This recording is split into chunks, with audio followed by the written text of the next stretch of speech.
C'était en septembre dernier.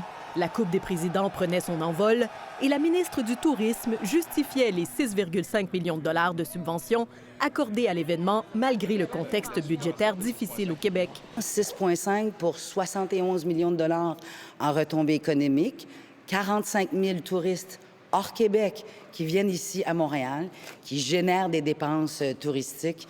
C'est ce vers quoi nous, on souhaite travailler. Normalement, ça va faciliter la tâche aux joueurs.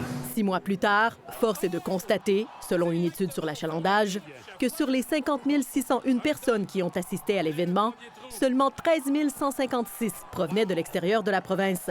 C'est 3 fois moins que ce que le gouvernement attendait. C'est du gaspillage assez pénible devant les yeux de la population. Il existe certainement une garantie ou une étude d'impact. Au ministère, on nous dit que l'analyse des retombées économiques est en cours. Ce qui est important de rappeler, c'est que l'industrie touristique, c'est le 4e produit d'exportation au Québec.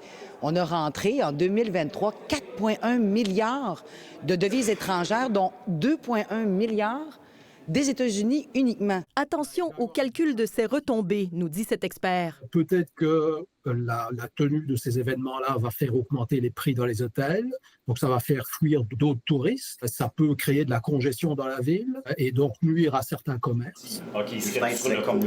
C'est le cas de plus d'une cinquantaine de commerces à l'île Bizarre. Ils demandent une indemnité pour perte de revenus durant l'événement. Si c'est des événements, puis ça l'aide toujours les restaurants, puis ça l'aide toujours les hôtels, mais ça l'aide pas les autres commerçants, est-ce que ça vaut vraiment la peine de faire ça? La ministre du Tourisme rappelle l'impact médiatique international de la PGA.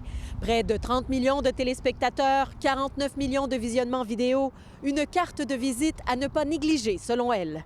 Ici Marie-Josée Paquette-Comeau, Radio-Canada, Montréal.